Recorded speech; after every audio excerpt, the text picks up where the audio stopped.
दोस्तों सैमसंग का Galaxy unpacked launch event होने वाला है 17 जनवरी को। सैमसंग बहुत बड़े बड़े दावे कर रहा है इसके साथ। एस सीरीज शुरू जब हुआ ना तब एस सीरीज एक तो हिट सीरीज रहा, साथ साथ में नोट सीरीज भी सैमसंग का हिट होने लगा, लेकिन दोनों दो तरह के ऑडियंस को कैटर करने लगा। दोनों ही ऑडियंस को कुछ कुछ फीचर दूसरे फोन का भी अच्छा लगता था। सैमसंग ने एक पॉइंट पर डिसाइड किया कि चलो नोट और एस सीरीज दोनों को मर्ज करके एक ही डिवाइस बनाते हैं एस सीरीज के नाम से। तो सैमसंग इस साल जो सेंट्रल थीम है सैमसंग के लॉन्च इवेंट का और सैमसंग के एस सीरीज के फोन्स का, S24 सीरीज का, दैट इज गैलेक्सी एआई। अब एआई कितना पॉपुलर था 2023 में हम सबने देखा, हर डोमेन को इंपैक्ट किया है इसने। गैलेक्सी एआई का सबसे बड़ा, एक तो कई सारे दावे हैं इनके क्या क्या होगा। सबसे पहला है कि अभी जैसे मैं हिंदी में बात कर रहा हूं, सपोज आप उधर से जवाब फ्रेंच में दे रहे हो, तो अगर हम फोन पे बात कर रहे हैं ना, तो मैं इधर से हिंदी कह रहा हूं, आप फ्रेंच बोल रहा हो, लेकिन मेरी हिंदी आपको फ्रेंच में सुनाई देगी और आप जो फ्रेंच में बोल रहे हो वो मुझे हिंदी में सुनाई देगी। दूसरा, नाइटोग्राफी जिसको लोग कह रहे हैं, मतलब नाइट फोटोग्राफी, लो लाइट परफॉर्मेंस बहुत सही होगा फोन का। और कंप्यूटेशनल फोटोग्राफी से तो हमें पता भी है आज की डेट में ना फोन कंपेरेबल हो पाए हैं एक डीएसएलआर से कंप्यूटेशनल फोटोग्राफी, और ये सारे सॉफ्टवेयर फीचर्स की वजह से ही, जिसमें एआई भी आके अब उसको और एनहांस करेगा।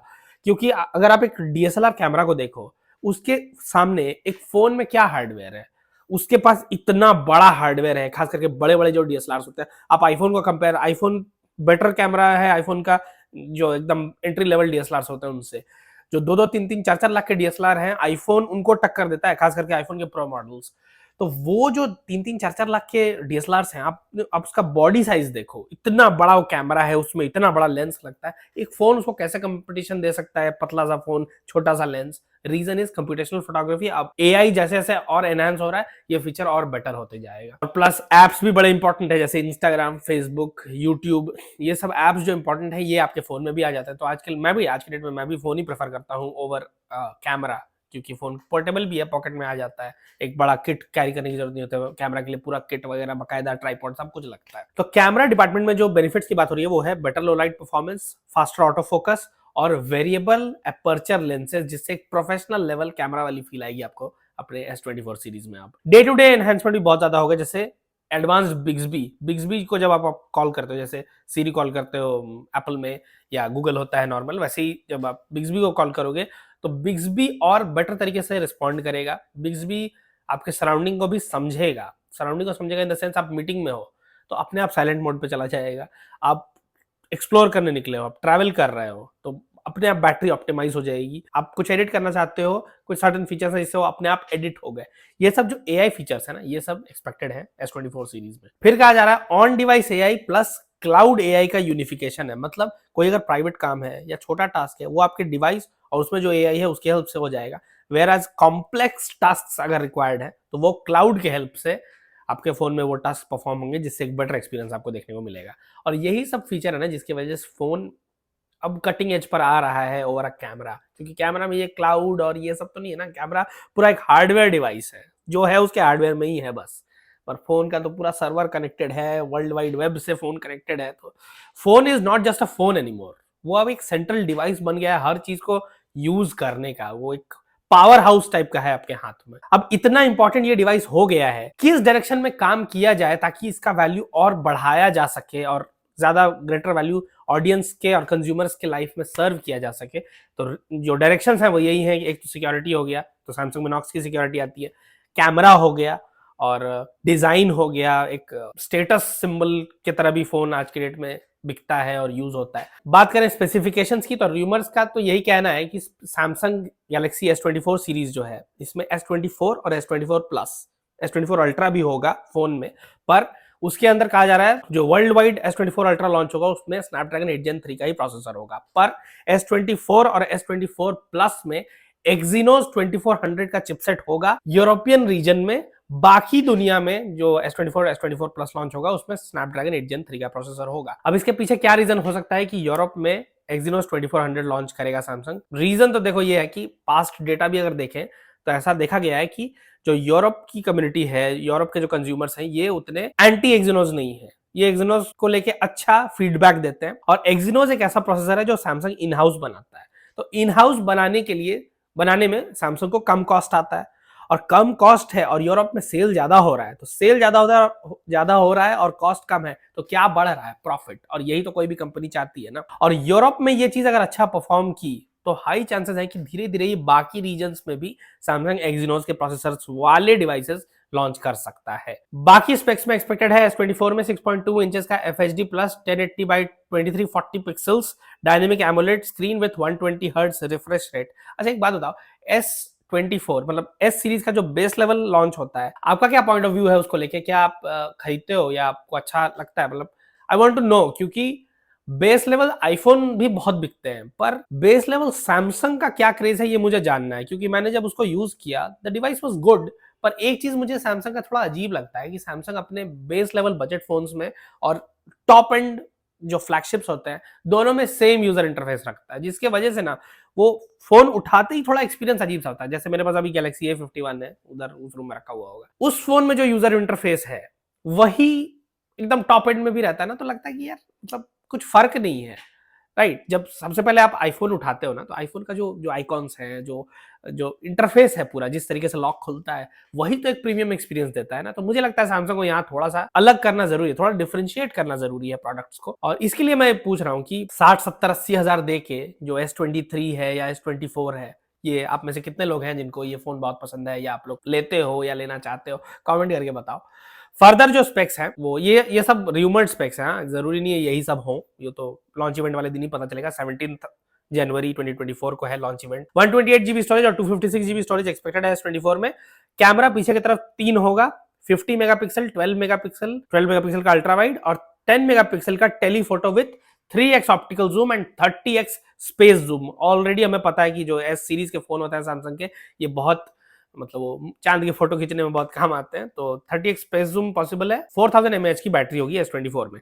On the other hand S24 plus में होगा 6.7 इंचेस का 1440 बाई 3120 पिक्सल्स का डायनामिक एमोलेड डिस्प्ले, जिसमें डायनामिक रिफ्रेश रेट होगा 1 to 120 hertz. Although dynamic refresh rate बहुत बड़ा फीचर कोई नहीं है आज की डेट में, क्योंकि बहुत सारे फोन में आता है ये। 256 GB और 512 GB storage. Camera setup same होगा S24 जैसा ही, और 4900 mAh की बैटरी। S24 अल्ट्रा जो एकदम टॉप एंड फ्लैगशिप है इनका, इसमें पॉसिबल है 6.8 इंचेस का QHD plus dynamic AMOLED display, 256 GB 512 GB और 1 TB का स्टोरेज, 12 GB रैम, 5000 mAh की बैटरी। 100x स्पेस जूम इसमें इस बार हो सकता है। 100x स्पेस जूम, अब पता नहीं चंद्रयान दिखा दोगे क्या। पीछे की तरफ 4 कैमरा होंगे। 200 मेगापिक्सल का जो प्राइमरी लेंस होगा वो होगा, 12 मेगापिक्सल का अल्ट्रा वाइड होगा, 50 मेगापिक्सल का टेलीफोटो होगा विथ 5x ऑप्टिकल जूम, और एक 10 मेगापिक्सल का टेलीफोटो सेंसर होगा विद 3x ऑप्टिकल जूम। अब ये जब मैंने देखा ना, तो मुझे थोड़ा सा ये चीज खटकी कि 4 कैमरा आप कह रहे हो, एक मेन एक अल्ट्रा वाइड, इनको साइड कर देते हैं। 2 टेलीफोटो सेंसर्स, एक 50 मेगापिक्सल का 5x ऑप्टिकल जूम के साथ और एक 10 मेगापिक्सल का 3x ऑप्टिकल जूम के साथ। इसके पीछे क्या रीजन है? एक ही 50 मेगापिक्सल का कैमरा दे देते 3x और 5x ऑप्टिकल जूम के साथ। इसके पीछे रीजन 2 है। पहली बात, एक हाई एंड टेलीफोटो सेंसर लेना जिसको 3x पे भी ऑप्टिमाइज करना और 5x पे भी ऑप्टिमाइज करना, ये खर्चीला सौदा है, मतलब पैसा लगेगा। वो काफी क्वालिटी सेंसर होगा तो उसमें पैसा ज्यादा लगेगा। उसके कंपैरिजन में आसान है एक 50 मेगापिक्सल का सेंसर लेना जो 5x पे ऑप्टिमाइज्ड है, और एक 10 मेगापिक्सल का कैमरा लेना जो 3x पे ऑप्टिमाइज्ड है। कॉस्ट कम आ रहा है तो फिर प्रॉफिट ज्यादा बनेगा। दूसरी बात है, समय भी कम लग रहा है, क्योंकि उतना ऑप्टिमाइज नहीं करना ना दोनों को। दोनों जो जिस तरीके से डेडिकेटेड बनाए हुए हैं वही लेके सीधे लगा देना है।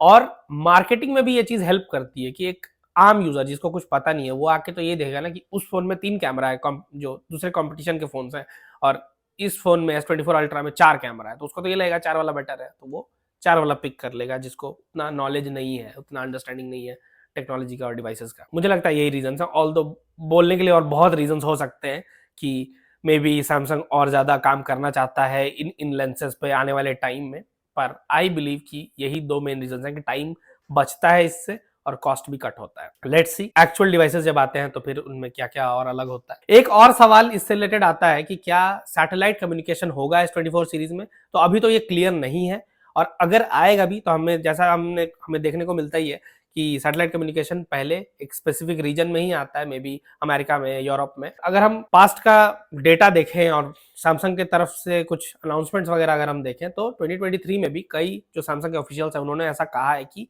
एक एक्सिनोस बेस्ड स्मार्टफोन आने वाला है जिसमें सैटेलाइट कम्युनिकेशन होगा। अब जरूरी नहीं है कि वो S24 सीरीज ही हो, पर एक्सिनोस की जैसे हमने बात की कि यूरोपियन रीजन में आने हो सकता है एक्सिनोस S24 और 24 प्लस में। इससे लगता तो है कि एक थोड़ी सी गुंजाइश है कि सैटेलाइट कम्युनिकेशन भी होगा इसमें। दूसरा रीजन है एप्पल और हुआवी, ये जो दो कॉम्पिटिटर्स हैं सैमसंग के, ये ला चुके हैं सैटेलाइट कम्युनिकेशन अपने फ्लैगशिप्स में। आईफोन 14 और 15 में एप्पल ला चुका है और P60 हुआवी ला चुका है सैटेलाइट कम्युनिकेशन। तो कंपटीशन को ध्यान रखते हुए हो सकता है सैमसंग भी ले आए। दूसरे तरफ कुछ रीजन जिनकी वजह से लग रहा है कि सैटेलाइट कम्युनिकेशन नहीं होगा, वो है सैमसंग शायद काम कर रहा है टू वे कम्युनिकेशन नेटवर्क बनाने में विद द सैटेलाइट। वो टेक्नोलॉजी, वो इंफ्रास्ट्रक्चर डेवलप कर रहा है जो कि काफी टाइम कंज्यूमिंग हो सकता है। और S24 सीरीज तो बस अब लॉन्च होना शुरू ही हो जाएगा, तो उसके लिए शायद उतना टाइम नहीं मिला होगा कि वो चीज, वो फीचर आ जाए S24 सीरीज में। We don't know as of now, ये तो लॉन्च इवेंट वाले दिन ही पता चलेगा। और एक रीजन ये भी है कि टेक्नोलॉजिकल चैलेंजेस बहुत होते हैं सैटेलाइट कम्युनिकेशन फोन में देने के लिए। एक तो जो सैटेलाइट नेटवर्क प्रोवाइडर है उसके साथ पूरा सौदा करो और पूरा इंफ्रास्ट्रक्चर लगाना, फोन में भी वो कैपेबिलिटीज देना, वो बैटरी पे कैसा इंपैक्ट डालेंगे, फोन के बाकी फीचर्स पे कैसा इंपैक्ट आएगा उससे। तो ये बहुत सारी चीजें होती हैं जिन पर डिपेंड करता है कि सैटेलाइट कम्युनिकेशन कितना जल्दी किस डिवाइस पे आ रहा है। ऑल्दो सैटेलाइट कम्युनिकेशन अगर नहीं भी आया तो ये तो है कि जो जीपीएस है, जो मैसेज आप सेंड कर सकते हो सेलुलर नेटवर्क नहीं भी होने से इमरजेंसी सिचुएशन में, ये सब और एनहांस्ड होंगे ही S24 सीरीज में। फोन का आप ये प्री रिजर्व कर सकते हो पास, अगर आप पहले से ही प्री बुक करना चाहते हो लॉन्च के बाद ही आप samsung.com पे जाके पास ले सकते हो। 2000 का पास आ रहा है सैमसंग के एक्सक्लूसिव स्टोर्स पे जाके, और Amazon इंडिया पे भी आप ये पासेस बुक कर सकते हो पहले से। तो ये है दोस्तों पूरी कहानी सैमसंग गैलेक्सी S24 सीरीज की और गैलेक्सी AI की। सैमसंग की जहां तक बात है ना, मेरा भी एक्सपीरियंस ऐसा कि मैं कई बार जाके मैं ऐसे ही एक्सपीरियंस करता हूँ सैमसंग। खास मुझे जो अल्ट्रा है ना, S22 अल्ट्रा, 23 अल्ट्रा, 24 अल्ट्रा, देखते हैं कैसा आता है। मुझे ये डिवाइस मुझे बहुत सही लगता है क्योंकि इसका स्क्रीन साइज भी बहुत सही है। और कई बार तो जैसे कैमरा टेस्ट वगैरह में देखने को मिलता है कि ये अपने कैमरा फीचर्स में बीट कर देता है आईफोन के टॉप प्रो मैक्स आईफोन्स होते हैं उनको भी कुछ फीचर्स में। तो I am excited for S24 ultra specially. और कौन कौन से डिवाइसेस साथ में लॉन्च होंगे, लेट्स सी। आपको क्या लगता है और कौन कौन से डिवाइसेस लॉन्च होने वाले हैं, और आपका क्या पॉइंट ऑफ व्यू है गैलेक्सी AI को लेके और पूरा S24 सीरीज को लेके, कमेंट करके बताओ। बाकी वीडियो के रिकमेंडेशंस आपको एंड स्क्रीन पर मिल रहे होंगे, आई बटन में भी, और बहुत सारे वीडियो के लिंक्स हैं। बाकी सोशल मीडिया हैंडल्स का लिंक डिस्क्रिप्शन में मिल जाएगा, वहां पे भी अलग अलग कंटेंट पोस्ट होता रहता है। तो I will see you guys in the next video. Thank you so much for watching.